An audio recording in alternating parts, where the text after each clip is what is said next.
Phone ತೆಗೆದುಕೊಟ್ರು, ಫೋನಲ್ಲಿ ಮಾತಾಡಿದ್ವಿ. ಫೋನಲ್ಲಿ ಮಾತಾಡಿ ನಾನು ಇಷ್ಟೇ ಹೇಳಿದ್ದೆ ಅವನಿಗೆ, ನಿನ್ನ ಆಸೆ ಈಡೇರಿದಲ್ಲಪ್ಪ, 2 ವರ್ಷದಿಂದ ಬಡ್ಕೋತಿದ್ದೆ, ಹಂಗಿದೆ ಹಿಂಗಿದೆ, ಮಾಡೋಕ್ಕಾಗಲ್ಲ ಮಟ್ಟಕ್ಕಾಗಲ್ಲ ಅಂತೆಲ್ಲ ಹೇಳ್ತಾಯಿದ್ದೆ, ಎಲ್ಲ ಹೊರಗೆ ಬಂದ್ಬಿಟ್ಟದಲ್ಲಪ್ಪ ಅಂತ ನಾನು ಹಿಂಗಂದೆ. ಹೌದಣ್ಣ, ನಾನು ಭಾಳ ಹೋರಾಟ ಮಾಡಿದ್ದು ನಿಮಗೆ ಗೊತ್ತಲ್ಲ, ಫೋನ್ ನೀವು ನೋಡಿದ್ದೀನಿ ನಿಂತೀರಿ, ಹಾಗೆ ಹೀಗೆ ಇದೆಲ್ಲ ಹೇಳಿ ನಾನು ನಿಮ್ಮನ್ನು ಭೇಟಿ ಮಾಡ್ಬೇಕಣ್ಣ ಅರ್ಜೆಂಟಾಗಿ. ಏನು ಭೇಟಿ ಮಾಡಬೇಕು? ಇಲ್ಲ ನಿಮಗೆ ಭೇಟಿ ಇವತ್ತು ಆಗೋದಿಲ್ಲ, ನಾಳೆ ಭೇಟಿ. ಇಲ್ಲ ನಾನು ಇವತ್ತೇ ಭೇಟಿ ಮಾಡ್ಬೇಕು, ನಾನು ಅರ್ಜೆಂಟ್ ಇದೆ ಅಂದಮೇಲೆ ನಾನೇನು ಮಾಡಿದೆ, 3 ಗಂಟೆಗೆ ನಾನು MG ರೋಡಿಗೆ ಬರ್ತೀನಿ, ನನ್ನ ಫ್ರೆಂಡ್ ಆಫೀಸ್ ಇದೆ ಅಲ್ಲಿ 29ನೇ ತಾರೀಕು 29 ಅಂತ ಅನ್ಕೋತೀನಿ, ಬಾ ಅಂತ ಹೇಳಿದೆ. ಅಲ್ಲಿ ಇನ್ನೂ SIT ಅವರು ಎನ್ಕ್ವೈರಿ ಮಾಡಿದರೆ ಅದರ CCTV ಫುಟೇಜು ಸಿಗುತ್ತೆ. ಅಲ್ಲಿ ಬಂದು 3 ಗಂಟೆಗೆ ಕಾಯ್ಕೊಂಡು ಕೂತಿದ್ದ. ಒಂದು 20 ನಿಮಿಷ 25 ನಿಮಿಷ ಮಾತುಕತೆ ಆಡಿದ್ವಿ. ಏನು ದೇವೇಗೌಡ ಹೆಂಗಾಯ್ತು, ಹಿಂಗಾಯ್ತು, ಎಲೆಕ್ಷನ್ ಹೆಂಗಾಯ್ತು, ಏನೇನು ಅವನು ಹೇಳ್ಕೊಂಡು ಕೂತ್ಕೊಂಡ, ಎಲ್ಲ ಹಂಗಾಯ್ತಣ್ಣ ಹಿಂಗಾಯ್ತಣ್ಣ, ಮೋಸ ಅಣ್ಣ, ಆದರೆ ಹಂಗಣ್ಣ, ಪ್ರಜ್ವಲ್ ಹಿಂಗಣ್ಣ, ಇವೆಲ್ಲ ಹೇಳ್ಕೊಂಡು ಕೂತ್ಕೊಂಡ. ಈಗೇನು ನಿನಗೇನು ಒಳ್ಳೆ ಚೆನ್ನಾಯ್ತಲ್ಲ, ಎಲ್ಲ ಒಂದು ಹಂತಕ್ಕೆ ತಲುಪಿದೆ, ಎಲ್ಲ ಬಿಡುಗಡೆಯಾಗಿ ಎಲ್ಲ ಬೀದಿಲೂ ಹಾಸನದವ್ರು ಓಡಾಡ್ತವೆ ಅಂತ ಕೇಳ್ಪಟ್ಟಿದ್ದೀವಿ, ಏನು ಹಿಂಗಾಯ್ತಲ್ಲ ಅಂತ. ಹೌದಣ್ಣ, ನನಗೆ ಒಂಚೂರು ಕೆಲವು ಮಾಹಿತಿ ಇದ್ದಾವೆ, ನಾಳೆ SIT ಮಾಡಿ, ಅವತ್ತು SIT ಮಾಡಿದ್ರು, SIT ಬಗ್ಗೆ ಇವ್ರು ಸ್ಟೇ ತಗೊಳಕ್ಕೆ ಹೋಯ್ತಾವ್ರೆ ಯಾರು ಹಾಸನದವರು, ಅದಕ್ಕೆ ನೀವೊಂದು ಮಾಹಿತಿ ಕೊಡಬೇಕಾಗುತ್ತೆ. ಏನಪ್ಪ ಅಂತ DK ಅವ್ರನ್ನ ಭೇಟಿ ಮಾಡಿಸಿ, ನನಗೆ ನಾನು ಕೆಲವು ಮಾಹಿತಿ ಕೊಡಬೇಕು. DK ಅವ್ರು, ನಾನು ಸುಮ್ಮನೆ ಕೂತಲ್ಲ, ನನಗೆ DK ಅವ್ರು ಎಲ್ಲಿದ್ದಾರೆ ಅಂತ ನನ್ನ ಫೋನಲ್ಲಿ ಹುಡುಕ್ತೆ. DK ಅವರು ಹೊರಗಡೆ ಎಲ್ಲೋ ಇದ್ದರು ಟೂರ್ನಲ್ಲಿ. DK ಅವ್ರು ಟೂರ್ನಲ್ಲಿದ್ದಾಗ ನಾನು ಎಷ್ಟೊತ್ತಿ ಬರ್ತೀನಿ ಅಂದರೆ 10-10:30 11 ಗಂಟೆ ಆಗುತ್ತೀರಿ ಅಂತ ಅಂದರು. ನಾನು ಇಲ್ಲಿ ಆಫೀಸ್ನಲ್ಲೂ ಹೇಳಿದ್ದೆ, ಅವ್ರು ಬಂದಾಗ ನನಗೊಂದು ಫೋನ್ ಮಾಡಿ ಅಂತ. ಅವರು ಈ ಫ್ಲೈಟ್ ಇಳಿದಟ್ಟಿಗೆ ನನಗೆ ಫೋನ್ ಮಾಡಿದ್ರು, ನಾನು ಹೋದೆ ಅಲ್ಲಿಗೆ, ಮನೇಲಿ ಕಾಯ್ಕೊಂಡು ಕೂತಿದ್ದೆ. ನಡಿ ಈಗ ಶುರು ಮಾಡೋಣ.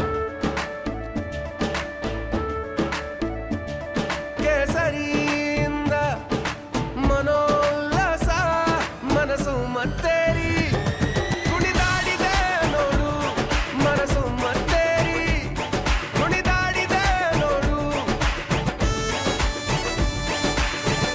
ಕ್ಷಣ ಕ್ಷಣವೂ ಆಚರಿಸಿ ಕೇಸರಿ ಹಬ್ಬ. ವಿಮಲ್ ಬಾಯಲ್ಲಿ ಹೇಳಿ ಕೇಸರಿ. ಒಂದು 15 ನಿಮಿಷ ಆದಮೇಲೆ ಬಂದು ಕೂತ್ಕೊಂಡು ಮಾತಾಡೋ ಸಂದರ್ಭದಲ್ಲಿ ನಾನೇ ಫಸ್ಟ್ ಹೋದೆ ಒಳಗೆ, ಅವ್ರ ರೂಮ್ಗೆ, ಆಂಟಿ ಚಂಬರಿಗೆ. ಅವ್ರು ಕೂತ್ಕೊಂಡ್ರು, ಇನ್ನೊಂದು 4-5 ಜನ ಬಂದರು. ಅಷ್ಟರೊಳಗೆ ನಾನೇನು ಮಾಡಿದೆ, ದೇವರಾಜೇಗೌಡ ನಿಮ್ಮನ್ನು ಭೇಟಿ ಮಾಡಬೇಕಂತೆ. ಅವನೆಂತಂದರೆ ಅವನ್ನ ಯಾಕೆ ಭೇಟಿ ಮಾಡೋದು ಅಂತ ಅಂದರು. ಇದೇ ಮಾತಂದ್ರು DK ಅವರು.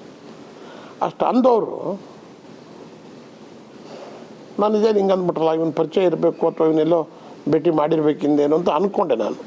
ಹಂಗಂದವರು ಇದು ಆಯಿತು ಕರೀರಿ, ಬರಲಿ ಮಾತಾಡಲಿ ಅಂತ. ನಮ್ಮ PA ಹೇಳಿದೆ, ತಗೊಳಪ್ಪ ಫೋನ ಅಂದೆ. ಎಲ್ಲಿದ್ದು ದೇವರಾಜೇಗೌಡ? ನಾನೀಗ DK ಅವ್ರ ಮನೆಗೆ ಬಂದೆ, DK ಅವ್ರು ಇದ್ದಾರೆ, ನೀನು ಇಲ್ಲಿಗೆ ಬಾ ಅಂದೆ. ಅಣ್ಣ ನಾನು ಭಾಳ ದೂರದಲ್ಲಿದ್ದೀನಿ ಕಣ ಅಂದೆ. ಎಲ್ಲಿದ್ದೀಯಾ ಅಂದೆ. ಎಲ್ಲಿ ನೀನು ಉಳ್ಕೊಂಡಿರೋದು? ನನಗೆ 2 ಮನೆ ಕಣಣ್ಣ, ಒಂದು ಹೆಬ್ಬಾಳದಲ್ಲದೆ, ಒಂದು ಹೊಸಕೋಟೆ ಅದೇ ಹೊಸಕೋಟೆ ಮನೆಯಲ್ಲಿದ್ದೀನಿ ಕಣಣ್ಣ ಅಂತ. ಅದೇನೇ ಅಷ್ಟು ದೂರ ಹೋಗ್ಬಿಟ್ಟಿದ್ಯಾ ಅಂದೆ. ಇಲ್ಲ ಕಣ, ನನಗೆ ಸ್ವಲ್ಪ ಇಲ್ಲೆಲ್ಲ ಬೇಡ ಸಿಟಿ ಅಂತ ಹೇಳ್ಬಿಟ್ಟು ದೂರದಲ್ಲಿದ್ದೀನಿ ಅಂತ. ಅದೆಷ್ಟು ಮಟ್ಟಿಗೆ ನಿಜವಾಗಿ ಸುಳ್ಳು ಗೊತ್ತಿಲ್ಲ. ಅದೆಲ್ಲ ಆದಮೇಲೆ DK ಅವರು ಮಾತಾಡ್ತಿದ್ರು, ಯಾರ ಜೊತೆಲ್ಲ ಅವರು ಕೂತಿದ್ರಲ್ಲ 2-3 ಜನ. ದೇವರಾಜೇಗೌಡ DK ಅವ್ರು ಮಾತಾಡ್ತಾರೆ ಅಂತಿದ್ದು, ನೀವು ಫೋನ್ ಕೊಟ್ಟ ನಮ್ಮ PA. ಏನು ದೇವರಾಜೇಗೌಡ ನೀನು ಇಲ್ಲಿ ಬರೋಕ್ಕಾಗಲ್ಲ ಅಂದಮೇಲೆ DK ಅವ್ರಿಗೆ ಫೋನ್ ಕೊಡ್ತೀನಿ ಮಾತಾಡೋದು. ನಾನು ಇಷ್ಟು ಕೊಟ್ಟ ಮೇಲೆ ನಾಗೇಂದ್ರ ಬಾಬು, ಹಲೋ ನಾನು DK ಶಿವಕುಮಾರ್ ಮಾತಾಡೋದು, ಏನು ದೇವರಾಜೇಗೌಡ್ರಿ ಅಂತ ಅಂದರು. ಇಷ್ಟೇ ಅಂದಿದ್ದವರು. ಅವ್ರು ಅಷ್ಟು ಅಂದಮೇಲೆ ಕಟ್ ಮಾಡಿದ್ದೆ ನಾನು ಆಡಿಯೋನಲ್ಲಿ. ಅದಾದಮೇಲೆ ತಕ್ಷಣ DK ಅವರು ಈ SIT ಬಗ್ಗೆ ಏನೋ ಹೇಳಿದ್ರು ಅಂತ ಕಾಣುತ್ತೆ, ಸ್ಟೇ ತರ್ತಾರೆ ಹಂಗೆ ಹಿಂಗೆ ಅಂತ ಹೇಳಿದ್ರು ಅಂತ ಕಾಣುತ್ತೆ. ಅದಾದ ತಕ್ಷಣದಲ್ಲೇ ಇನ್ನೂ ಏನೇನೋ ನನ್ನ ಹತ್ರ ಮಾಹಿತಿ ಇದೆ ಅಂತ ಏನು ಹೇಳಿದೆ ಅಂತ ಕಾಣುತ್ತೆ. ಅವರು ಮಾತಾಡಿದ್ರು, ಸಂಭಾಷಣೆ ಕೇಳ್ತಾ ಇದ್ದೀನಿ. SIT ಮಾಡಿದ್ದೀವಿ ಸರ್ಕಾರ, SIT ಮುಂದೆ ಬಂದು ಕೊಡ್ರಿ ಅವೆಲ್ಲ ನೀವು ತಂದು ಅಂದರು. ಅಷ್ಟು ಬಿಟ್ಟು ಇನ್ನು ಒಂದು ಅಕ್ಷರ ಮಾತಾಡಲಿಲ್ಲ ನಾನು. ಇವನು ಇದನ್ನ ಇಟ್ಕೊಂಡು ನಮ್ಮನ್ನು ಬಳಸ್ಕೊಂಡು ಮಾತಾಡಿಸ್ತಾನು. ತುಮ್ಮು ನನಗೆ ಆಫರ್ ಮಾಡಿದರು, 40 ನಿಮಿಷ ಮಾತಾಡಿದರು, 30 ನಿಮಿಷ ಬರೀ ಕತೆ ಹೇಳೋದ್ರ ಬದಲು ನಾನು ಈಗಲೂ ನಿಮ್ಮ ಮೂಲಕ ಒತ್ತಾಯ ಮಾಡ್ತೀನಿ, ದೇವರಾಜೇಗೌಡ ಅದು ಏನಿದೆ ಬಿಡುಗಡೆ ಮಾಡು. ಅಲ್ಲ, ಅದೊಂದು ಆಡಿಯೋ ನಾವು ಕೂಡ ಕೇಳಿಸ್ಕೊಂಡ್ವಿ. ನಾನೇ ಆಡಿಯೋ ಹೇಳಿದ್ದಲ್ಲ. 4-5 ಜನ ಇದ್ದಾರೆ ನಮ್ಮ ಜೊತೆ, ನೀವು ಬನ್ನಿ ಅಂತ ಒಂದು ವರ್ಡ್ ಯೂಸ್ ಆಗುತ್ತೆ. 4-5 ಜನದ ಯಾವುದೂ ಬಂದಿಲ್ಲ ಅಲ್ಲಿ. ನಾನು ಕೇಳಿದ್ದೀನಿ, ಆಡಿಯೋ ಕಂಪ್ಲೀಟ್ ಕೇಳಿದ್ದೀನಿ, ನಡೆದಿದ್ದು ಅಷ್ಟೇ. ಅವನೊಬ್ಬನೇ ನಾನು ಬರ್ತೀನಿ ಅಂತ ಹೇಳಿದ, ದೂರ ಇದೇನು ಬರೋಕ್ಕಾಗಲಿಲ್ಲ, ಫೋನಲ್ಲಿ ಮಾತಾಡು ಅಂತ ಹೇಳಿದೆ, ಫೋನಲ್ಲಿ ಕೊಟ್ಟರು ಅಷ್ಟೇ. ಇನ್ನೇನು ಅವರು ನಾನು ಮಾತಾಡಿದ್ದೆ ಅದಲ್ಲ, ಏನು ನಿನ್ನ ಮನೆ ಎಲ್ಲಿದೆ, ಎಷ್ಟು ದೂರ ಆಗುತ್ತೆ, ಮತ್ತು ಅಷ್ಟು ದೂರದಲ್ಲಿ ಯಾಕೆ ಮನೆ ಮಾಡಿದ್ದೀಯಾ, ಇದೆಲ್ಲ ನಾನು ಕೇಳಿರೋದು.